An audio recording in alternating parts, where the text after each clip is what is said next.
Por allí queríamos transmitirla a la comunidad de esta situación que estamos atravesando, bastante compleja. Justamente es uno de los temas en el cual vamos a dialogar con usted, profesor. Muy buenos días, coméntenos cuáles son los temas de hoy. Profundamente preocupado, como bien decís, Gerardo, por esta situación que está atravesando nuestra querida ciudad.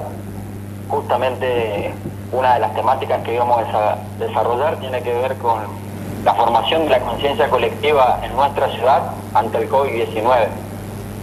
La verdad que los acontecimientos se precipitan y no hacen más que generar angustia y tristeza en el sentimiento y las emociones de algunos de nosotros, aunque también debemos actuar con premura, con responsabilidad, como bien lo planteabas vos, pero me parece importante señalar algunas cuestiones. ¿Qué tienen para decir ante esta situación de expansión del virus, ante esta situación de expansión de la pandemia y con estos casos confirmados lamentablemente en nuestra ciudad? Las ciencias sociales. ¿Qué tiene para decir la sociología desde el punto de vista del análisis de nuestro comportamiento como comunidad? Aquí en Presidencia Roque Salteña hemos visto lamentablemente hace un largo tiempo ya un relajamiento en nuestra comunidad, en el accionar de nuestras personas. Hace muchos días, independientemente del esfuerzo, de las medidas que pueden hacer tanto el Estado provincial como municipal, depende en última instancia de nosotros. Y depende en última instancia de nosotros también interpelarnos como comunidad. Efectivamente, hemos sido notificados en estos días sobre la cantidad de gente que salió a cargar combustible, producto también de la notificación del decreto, y nos espantamos también por la cantidad de gente que tenemos aquí en el aeropuerto, siempre saliendo, siempre tratando de mostrarse como si fuera el fin del mundo y el cataclismo nuclear, obviamente. Entonces, lo que yo quiero transmitir es que debemos trabajar todos, desde la cultura, desde la educación, desde los medios de comunicación, con responsabilidad también, para interpelarnos nosotros acerca de qué es lo importante hoy en la comunidad. ¿Qué es lo importante para nuestras familias? ¿Qué es lo importante para nuestras personas? ¿Qué es lo importante para la educación, para el futuro de nuestros hijos? Es necesario que salgamos en tropel ante las primeras autorizaciones de habilitaciones de fútbol, de habilitaciones de reuniones, que salgamos en estampida, como si fuera que es la última oportunidad de realizarnos.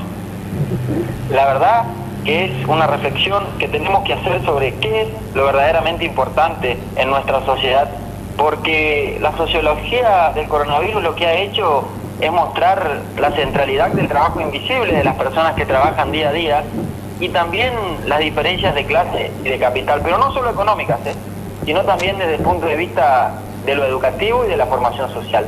Por eso tenemos que seguir insistiendo con el saludo, con el codo, con mantener la distancia, pero no por una exageración, sino para transmitir esta conciencia social que nosotros creemos que aquí en Salteña está un poco relajada, y tratar de transmitir que nadie se realiza en una comunidad que no se realiza y que nadie se salva solo.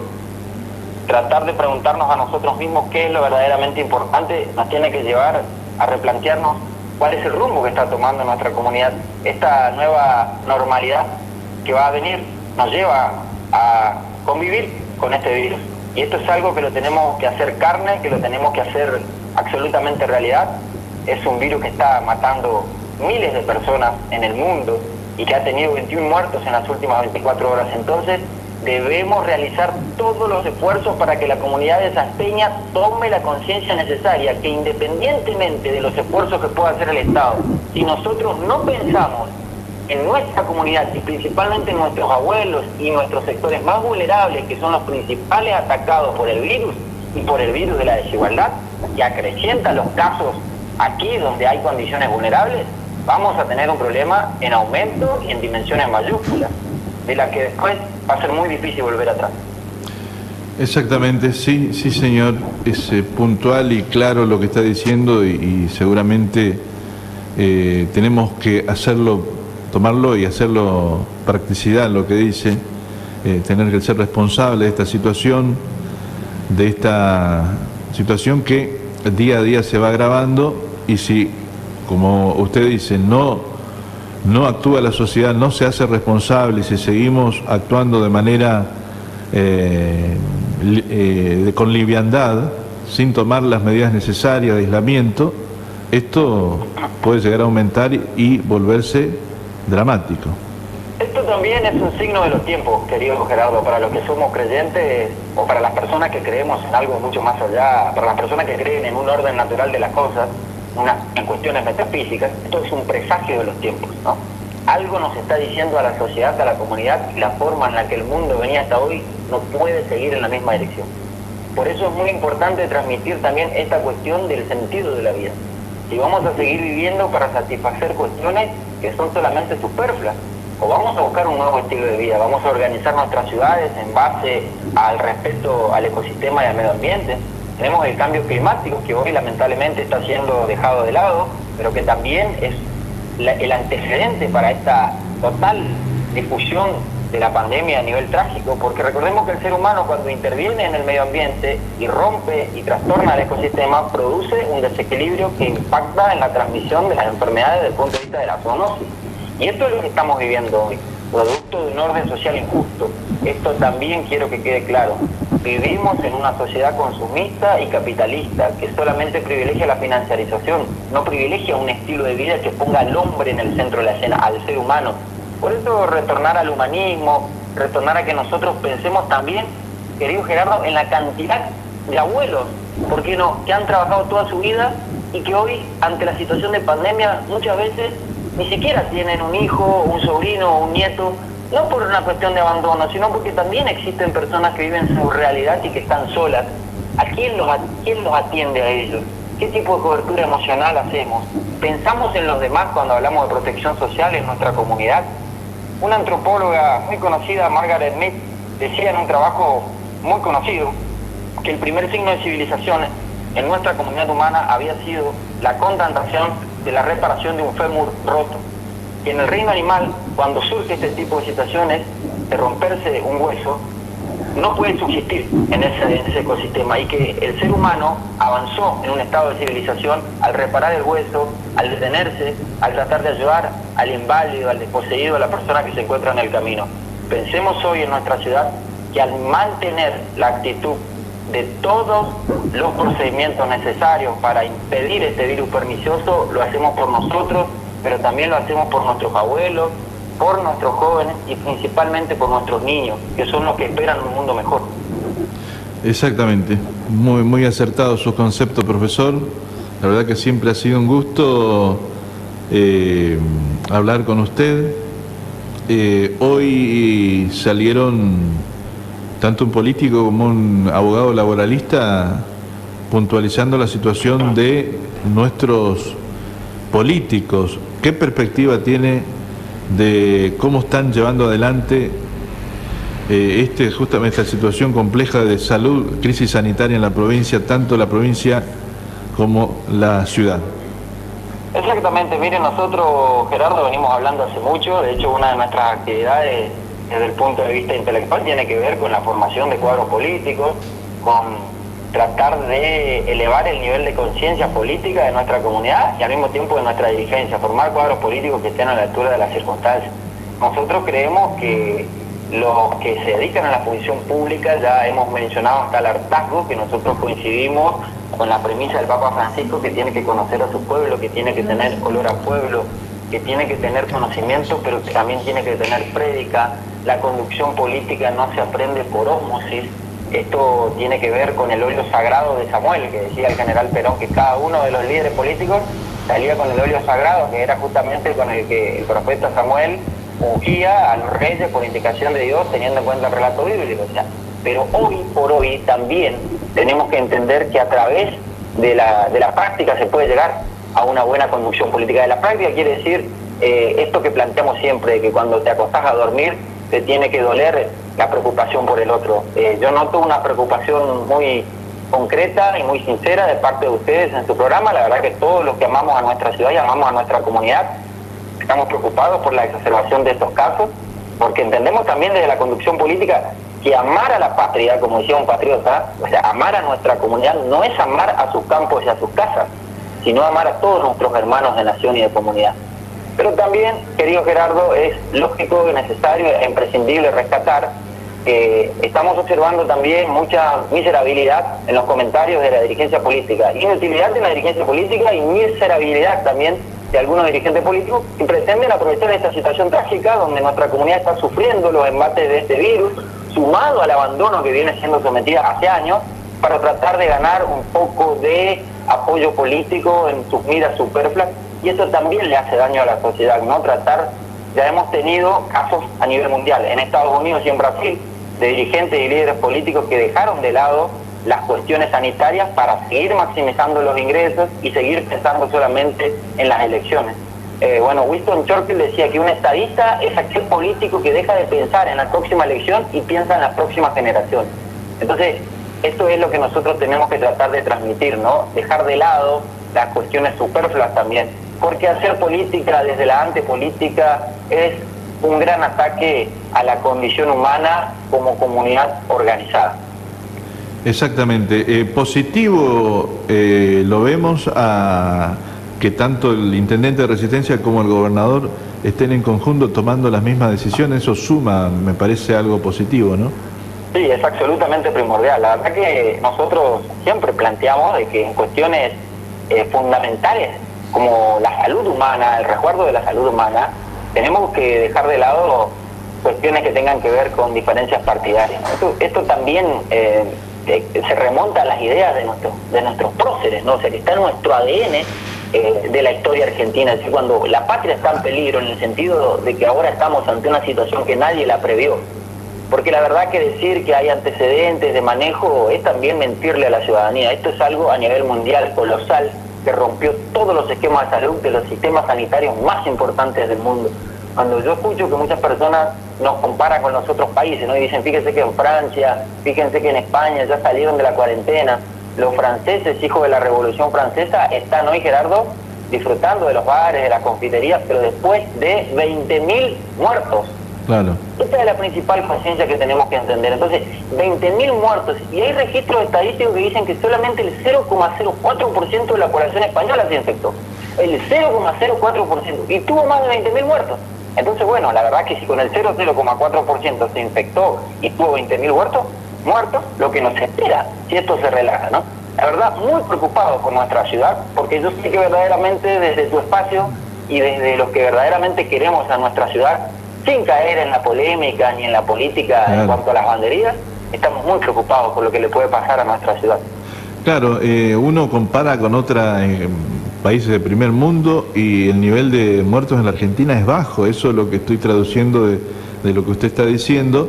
Y además, que uno quizás por ahí ve actitudes, ¿no? Quizás de la conducción política que no estamos de acuerdo, pero sí, si uno evalúa, tiene usted toda la razón, el nivel de fallecidos, de contagiados es bajo, pero por ahí uno no deja también de puntualizar algunas actitudes como para que bueno, se vayan corrigiendo, que no tampoco uno lo ve mal, quizás hacer una pequeña crítica o una crítica en sí, porque uno cuando critica lo hace bajo una convicción, no con alguna intención de que se vaya mejorando, ¿no? En este caso, usted tiene toda la razón, comparando con países de primer mundo, estamos en un nivel bajo de muertos y contagios.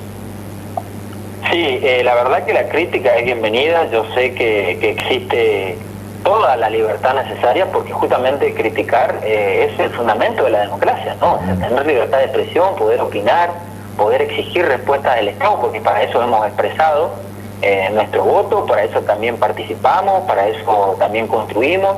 Entonces, son bienvenidas todas las críticas francas.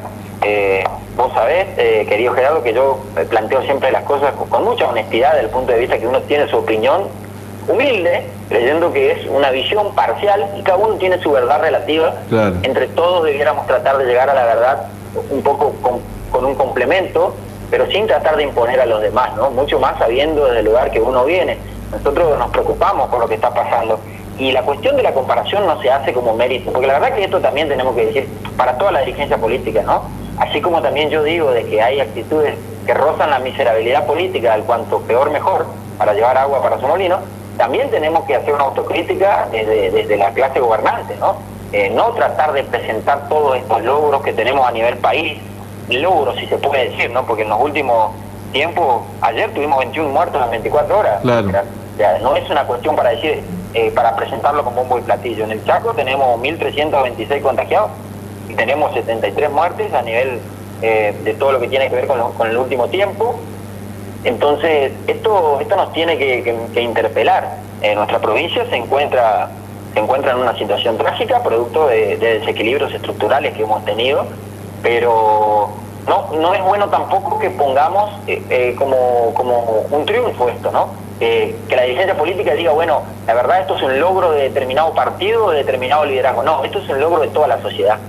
Que nuestra comunidad tenga hoy estos niveles es un logro con mucho esfuerzo de nuestra comunidad, y por eso tenemos que trabajar con estas ideas, de decirle a la comunidad que se tiene que pensar en un conjunto de ciudadanos, en lo que hago yo en la puerta de mi casa le afecta al que está enfrente, y si un pobre, un hermano, una hermana en un barrio, en una comunidad originaria tiene deficiencias, accesos elementales, también nos va a terminar afectando a nosotros. Entonces es una cuestión de sentido común y de solidaridad. Esto me parece importante lo que remarcas, ¿no? Porque tampoco es lógico que la dirigencia política que gobierna salga a ponerse y colgarse medallas por una cuestión que es un logro fundamental de la comunidad.